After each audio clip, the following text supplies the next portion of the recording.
What's up, everybody? Welcome to another episode of China Update. My name is Tony. For those of you watching for the first time, I work in China in an executive role, and a big part of my job requires that I follow the macro developments coming out of the country, coming out of China. So if that is something you are interested in, and if you want to be just as informed as my clients, maybe consider subscribing. Everyone else, it's good to see you. Most of you guys who've been watching me for a while know that a few days ago I put out an episode for this week, but I said there might be another one at the end of the week to supplement it, and this is what this episode is here. If you haven't seen this week's main episode, click up here, or it could be up here, I actually forgot, and it will take you through to the last episode from a few days ago. As always, if you guys enjoy the content, this is a new YouTube channel, so smashing that like button is a huge help for the algorithm. And as always, a massive, massive thank you to my Patreon supporters. You guys are awesome. Thank you so much for supporting a new YouTube channel like this. It's a huge help.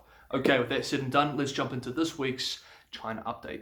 Okay, first up, let's talk about the Alibaba news. Yesterday on Saturday, Beijing officials hit China's tech titan Alibaba with a record $2.8 billion USD antitrust fine, another development in the government's campaign to tighten its supervision of big tech companies in China. China's market watchdog, which began the investigation of the company back in December of last year, expressed yesterday on Saturday that it had concluded that, quote, Alibaba's exclusionary practices had hindered competition in online retail, affected innovation in the internet economy, and harmed consumers' interests, end quote. Now, we've been following Jack Ma's political headaches since the Bund summit last year in Shanghai, where the outspoken tech billionaire gave a speech, scathing speech critical of Chinese banking and regulatory systems in front of top officials, including one of General Secretary Xi Jinping's top men, Wang Qishan. The following week, Jack Ma's other technology giant and financials' much anticipated IPO was suspended by Beijing regulators, and soon after, Jack Ma withdrew from public view. Exactly how voluntary this withdrawal was remains unclear. The fine on Alibaba itself isn't much in the scheme of things. The State Administration for Market Regulation said the amount represented 4% of Alibaba's domestic sales in 2019. However, it sends a strong signal to Jack Ma and others that regulators are keeping an eye on them. And of course, yet another reminder of the power of the state over private enterprise in the PRC. Just a few quick updates on US-China developments from the US side this week. Last week, US Trade Representative Tai released the US National Trade Estimate Report, which included a telling part criticizing excess capacity in the PRC, suggesting a continuation of US pressure on the trade front against the PRC. The report expressed, quote, China's state-led approach to the economy and trade makes it the world's leading offender in creating non-economic capacity, as evidenced by the severe and persistent excess capacity situations in several industries, including steel, aluminium, and solar, among others, end quote. The report went on to conclude, quote, the United States Trade Representative Office will continue its bilateral and multilateral efforts to address these harmful trade practices, end quote. This report is hot off the heels of Ms. Tai telling US media that she had no immediate intention to remove the Trump-era tariffs on the PRC. On Thursday of this week, less than 1 day after the US-based Washington Post ran a story entitled, quote, China builds advanced weapons systems using American technology, end quote.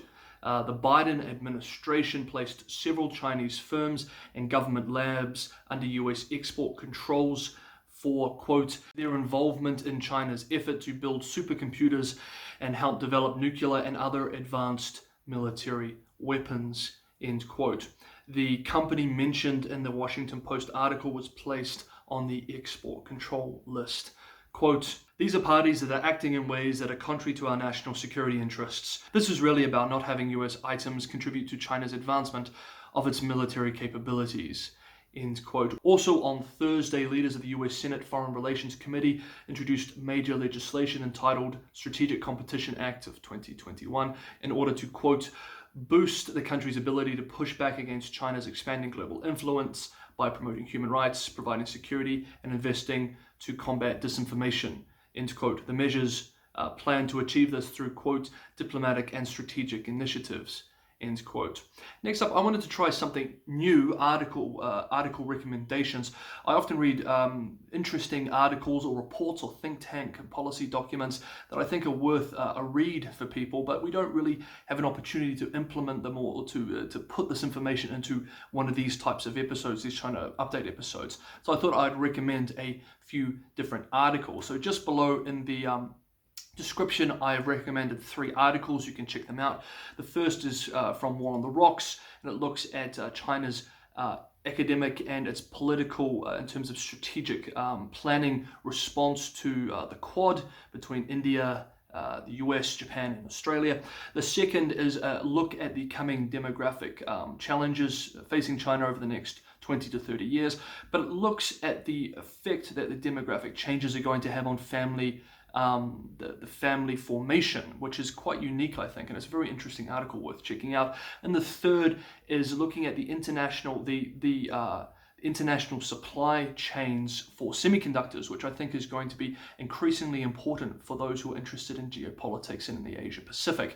It's going to be a big factor and increasingly important and tied to the geopolitical concerns around Taiwan with everything else. So that's worth checking out. In the episode a few days ago, we talked about part of this report, but the report itself is worth a read if you have the time. So check those articles out and let me know in the comments what you think of some of their conclusions and reflections. On Wednesday, the Central Military Commission in Beijing issued guidelines on, quote, promoting ideological and political education within the Chinese military, end quote. According to the state-run Xinhua, the guidelines focus on, quote, strengthening the Communist Party of China's ideological and political leadership over the People's Liberation Army, PLA, end quote, and specify the, quote, direction, fundamental tasks, methods, and other key elements in constructing the system of military ideology and political education in the new era, end quote. The guidelines underscore building the PLA into a, quote, world-class military that follows the party's command,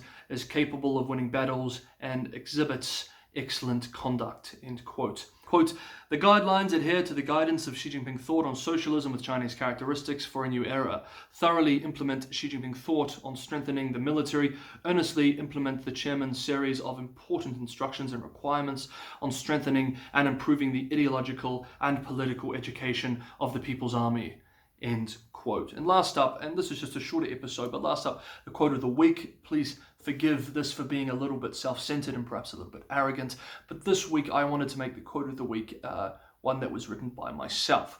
So I'm going to quote myself here. Forgive me for the arrogance, but this is basically a private message. This is part of a private message that I sent to a prominent think tanker. He's the director of an important foreign affairs think tank in Beijing, and he has also happened to be one of my professors when I did my master's degree in Beijing in Chinese foreign policy, and so I know him on a personal level. We disagree on many things, but we've always been able to debate privately in good faith. This is part of a message that I sent to him recently. I'm going to quote part of it, and I'm not going to say who this is to protect his identity, but this is part of what I said, and I want to make this the quote of the week this week. This is what I said, quote, I have observed over the last few years an increasingly constrained environment for policymakers, think tankers, and public intellectuals in the PRC to challenge domestic political narratives in order to engage in robust policy debate. We all know the dangers of echo chambers, and policymakers are currently living in one of their own making. PRC capacity to self-correct has been greatly reduced due to this deep systemic vulnerability, and it greatly increases the risk of miscalculation. Indeed, we have seen several miscalculations in recent years. Now the PRC faces a much more hostile world, and the response has been the construction of new narratives to explain this situation, rather than engaging in thoughtful self-reflection.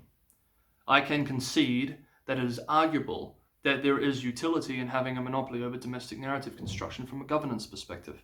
It allows for the effective management of public opinion and reduces social unrest risk when mistakes are made. However, this mechanism is only productive when policymakers and elites remain sober in their analysis and don't start believing their own constructed narratives. Otherwise, they begin sleepwalking. I fear that PRC policymakers and elites are now sleepwalking into crisis. End quote. Okay guys, that was this shorter episode of China Update. I hope you guys enjoyed it. I'll be back next week with next week's episode. Wherever you are, I hope you're keeping safe, keeping sane. I will see you guys next time on China Update.